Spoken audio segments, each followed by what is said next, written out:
I'll never forget my first supernatural experience. I was about 12 years old in a small town in France.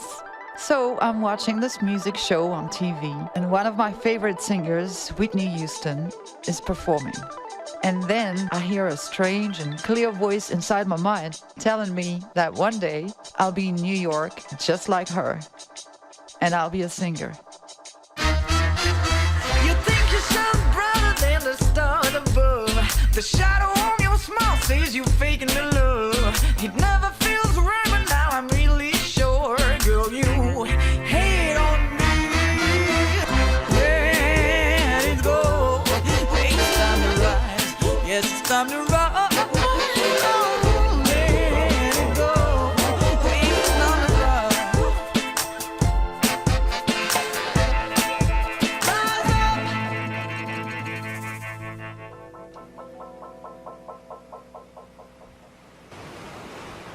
Hey, welcome guys. This is a rehearsal January 13th in Senegal, west of France. We're on the harbor. This is the submarine base. I grew up here, and 20 years later, I'm back here playing music again. It's awesome. This is the beat. So let's do this. Come on. I was born in an international family. My dad comes from Tunisia and Algeria, and my mom is French with distant gypsy roots. I really love being French Tunisian, but at times it was hard to fit in. Sometimes I wished I had a different name, because most people couldn't pronounce Dajla properly, and it saddened me. I guess it made me work twice as hard for recognition. I really wanted to travel the world like my dad. He had left Tunisia when he was 17, and he traveled 32 countries before meeting my mom. I was a tomboy, I was fearless, and I wanted adventure.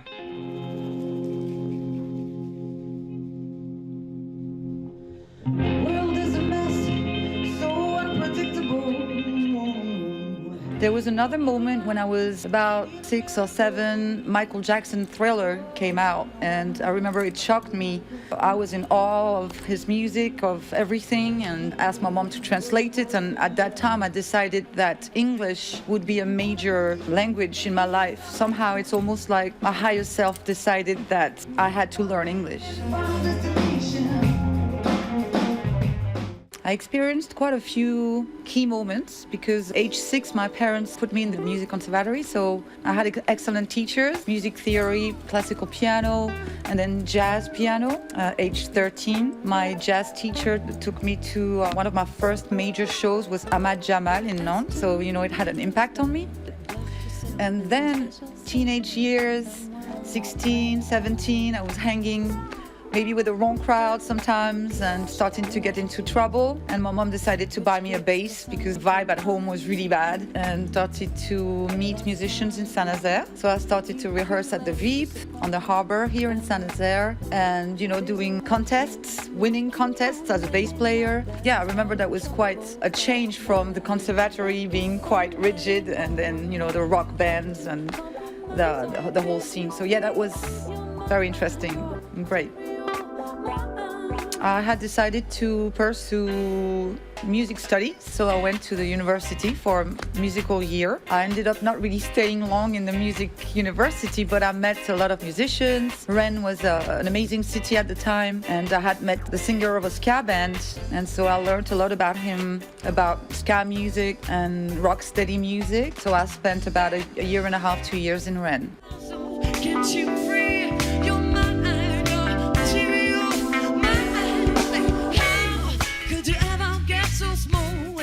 When the world is so big, get up off the phone now, stop and at me. Won't you take a look around now? Forget about your needs, leave the bed. Yes, at that time I went to this Tamaris festival. This moment was really important because I met Fishbone and the singer Angelo. A whole bunch of girls was running after him, and suddenly I turned around and here he is in front of me, and we started to talk, became friends that day. He took me backstage, and for me being 17 years old, it was a shock, not only in terms of charisma and California, and it's a dream for a teenager like me here, and at the same time the music on stage and the energy, his voice, soulful cool voice, which reminded me of James Brown a little bit, but with the punk energy and the ska energy. I told myself, this is really what I want to do, and I don't want to be a groupie or, just like one of those girls, but I really want to become an artist and be respected as such. So I think it was really definitely a trigger in my career, but really a goal to attain and work hard to be at that level,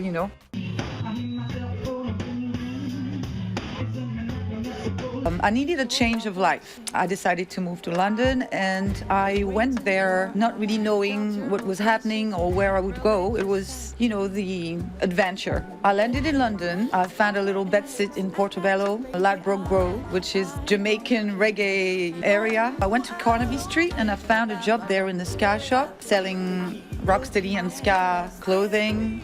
Ben Sherman, Fred Perry, and all those things. And the shop assistant, Mick Whitnall, was also the singer of a quite famous rocksteady band, 100 Men. And he right away, we became friends, and he was like, hey, we need a keyboard player, do you want to join us? So I said, yeah.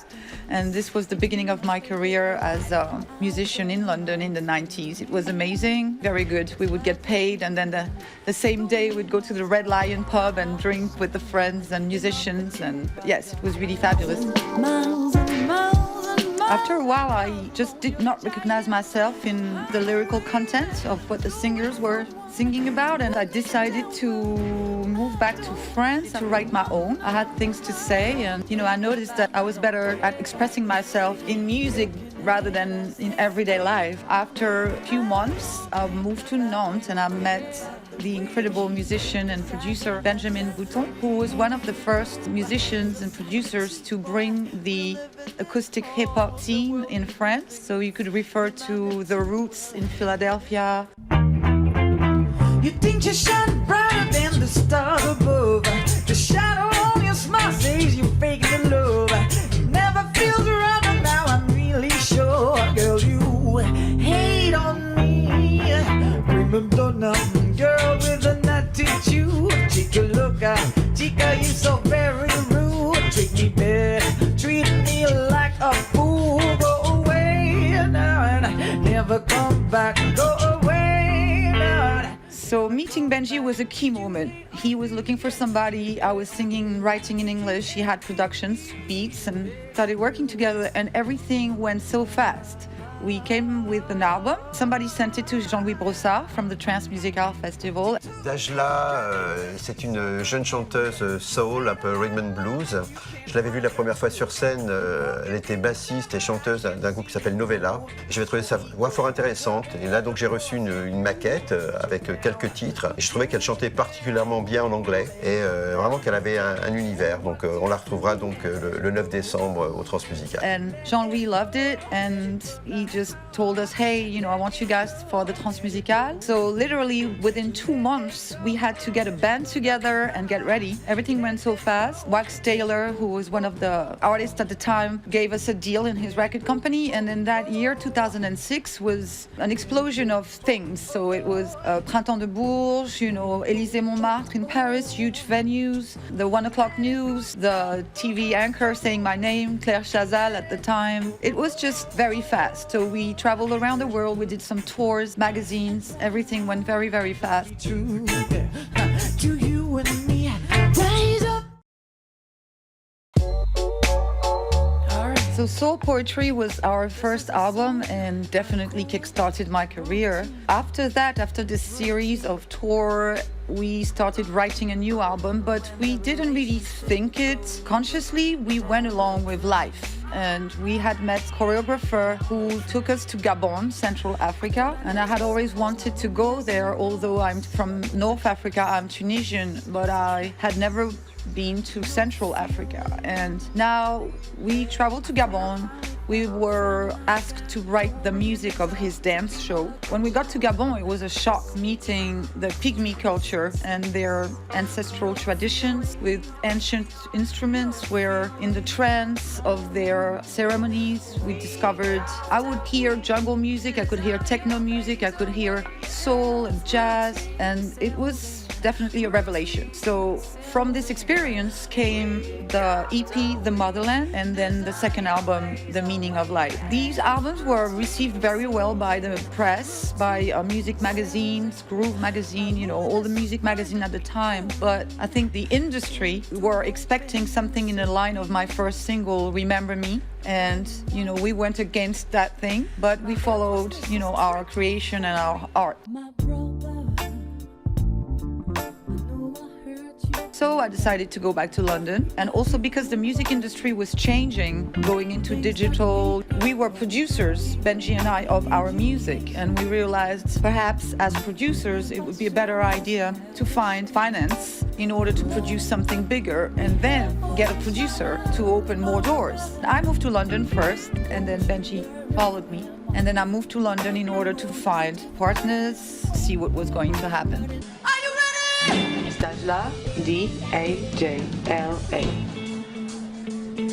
Bill Scott Heron said, the revolution will not be televised. And he was right, because the revolution is taking place inside of you.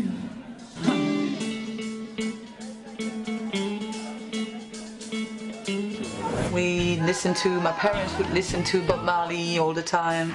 My dad used to dance on James Brown's moves. Drama, drama, drama in my life. People can expect a lot of soul, a lot of fun. It's a soul music with a rock attitude, so, you know, it's jumping and dancing, and, you know, the spirit of reggae is here to have us all, you know, in this unity, letting the trouble, the details of the routine, everyday life fade away and just come together, you know, for one bigger purpose, which is elevation.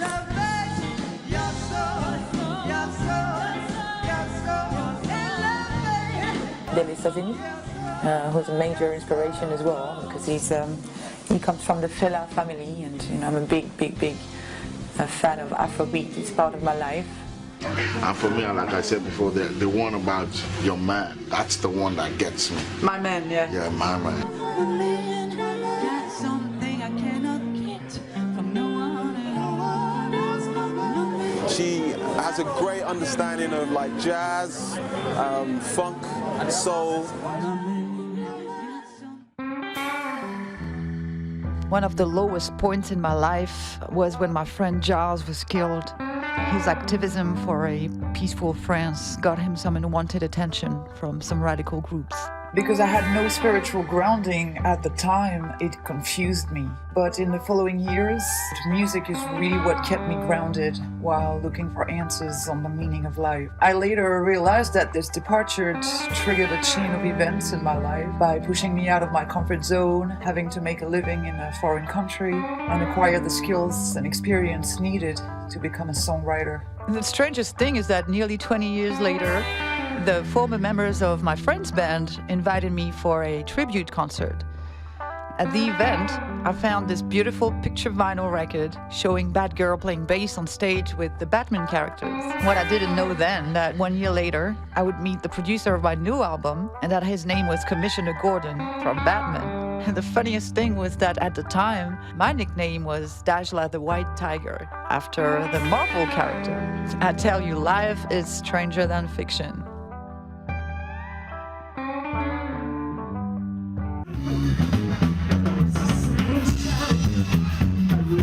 Once I got to London, we got a band together and we called the band White Tiger Society. So it was Dajla and the White Tiger Society. By meeting Brian Edwards, a great saxophone player who took me with the scene, the shows, the nightclub to a major moment in my life where I sang at Ronnie Scott's jazz club. So definitely this contributed to shape who I was to become. I had got a reggae, the hip hop with Benji now, the jazz element. I had already had the jazz element at the conservatory when I was a teenager. Now the pieces of the puzzle were coming together even more.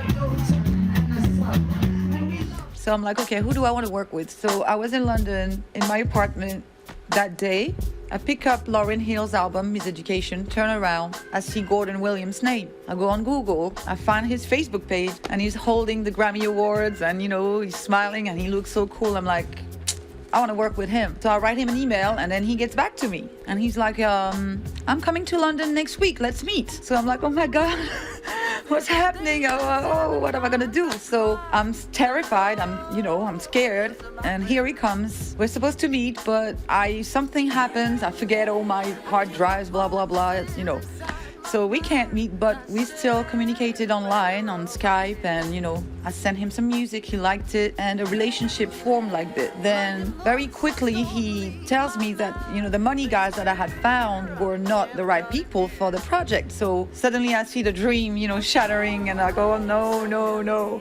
But then he turns around and he tells me, look, I believe in you, I think we can do something, even if there is no money. Come on, let's do it anyway. It's going to take longer, but why don't you guys come to New York and let's start. So here was the beginning of the New York adventure. So man, how you feel about the song, man? The song was crazy. It was a moment. I'm glad I was able to capture that moment. You don't always get them on tape. First of all, moving to New York was a huge gap for me because I had to restart my life yet again. London, France, London. So now this time, moving to New York, selling everything I had, saving money. My support system, my friends in London helped me saving money. So, I was blessed to have that. It's crazy. It's, the dream of New York as a French girl can live. We are raised in France with the American dream, the 90s, the heroes of the music that we listen to, and suddenly find myself with Gordon Williams, and I meet those amazing people from, the music scene that I had admired all my life, and suddenly you can touch them, you can talk to them, you can bump into them, the Wu-Tang or, 50 Cent or the Marley family will. So you have this contrast between you're in Manhattan in one of the most prestigious studios with a 7 Grammy Awards producer. You have to say that Gordon Williams, Alicia Keys, Lauryn Hill, Damian Marley, he's that guy. And then sometimes you just get scared. You're like, am I worth it? You have doubts, you have fears. And at the same time, the magic and the same time, the roughness of life. Because you don't have a choice. You have to wake up early and work to succeed. Not only that, but the competition is fierce. You have hundreds of girls, singers, musicians, producers, talented people. You know what a white tiger is?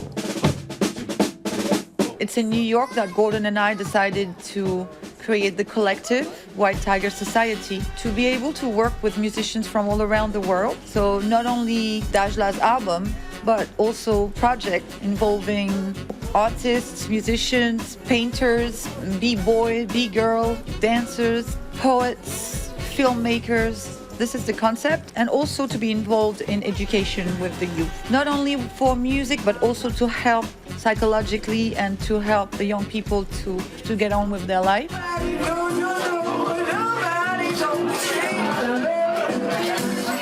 New York was just an incredible experience. Nothing compares to it. It is scary and wonderful at the same time. When you live in New York and you work there, you get the feeling that anything could happen anywhere at any time. The most incredible encounters and life stories. It's like you're not watching a movie anymore. You're in the movie of your life. Yes, we are the White Tiger Society. I'm Dajla. Some days I don't know how I'ma make it through the next day. Some nights I lay awake thinking about the next day. But then I realized the bigger picture. I remember I was born in this life for a reason. For a reason, it's a human feeling, a universal feeling. You know that I believe in you. And you know that you can do it you can do it too. Because life is for creation, life is full of passion. And when you realize the bigger picture, you remember you were born on this earth for a reason, for a reason.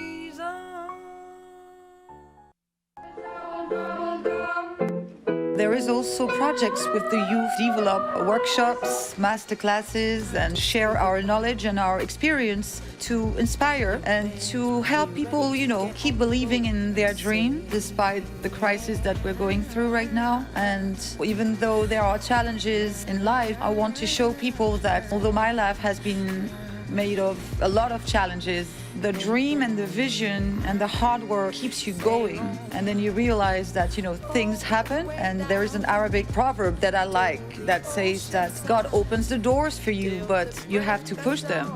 You have a gift, but everybody has a gift. You have talent, you have a dream, but you also have to, put the action. With patience and hard work, things will happen. Et j'ai un programme d'éducation musicale pour promouvoir l'apprentissage et la formation de la musique et de la production musicale aux enfants, aux adolescents et aux jeunes dans le monde entier. Et aujourd'hui, c'est vraiment très spécial pour moi parce que je suis au Sénégal, à Saly-Mbourg, et je travaille avec une équipe depuis 1 an qui s'appelle le Studio 108, et tous les 3, on part demain enregistrer les enfants du pensionnat de Saint-Do dans le village de Niaganyao. On va écrire une chanson, on va l'enregistrer, on amène le studio là-bas et on va aussi leur amener 2 super guitares qui sont un cadeau des élèves du lycée Alcide d'Orbigny de la ville de Boye avec laquelle je travaille. Je pense que les enfants vont être vraiment super contents. Voilà, je vous invite à nous suivre, on part, alors venez avec nous. Le refrain, il y a la partie française et la partie anglaise. À la fin de la partie française, on va dire en Wolof. Donc on a français, Wolof, anglais. Bienvenue à Saint-Do, le pensionnat de Niaganyao. Notre sol natal, c'est le Sénégal. Ainsi les Sidiamas. Bienvenue à Saint-Do. De la vie, on avance, un jour à la fois. The new songs are amazing, and I feel so blessed having worked with wonderful artists such as Gordon Williams, Stephen Marley, Aston Barrett from the Wailers, and I'm so grateful for all the wonderful souls that I met along the way. When I embarked on this life journey, searching for the meaning of my life, I didn't know what I was gonna find. And with the ups and downs, I realized that success was not to be found in money or fame, but in finding and embracing my higher purpose. And I do believe music can make a difference in people's lives when it comes with a message of hope and brotherly love. Through my work, I want to inspire a little boy or girl to live their dream, just like as a youth I was inspired by Bob Marley or Whitney Houston. Despite the hardship and the challenges of life, I see miracles happen.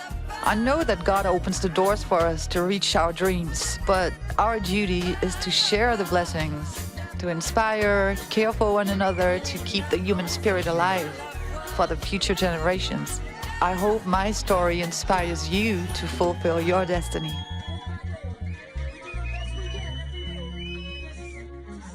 Mm-mm-mm-mm.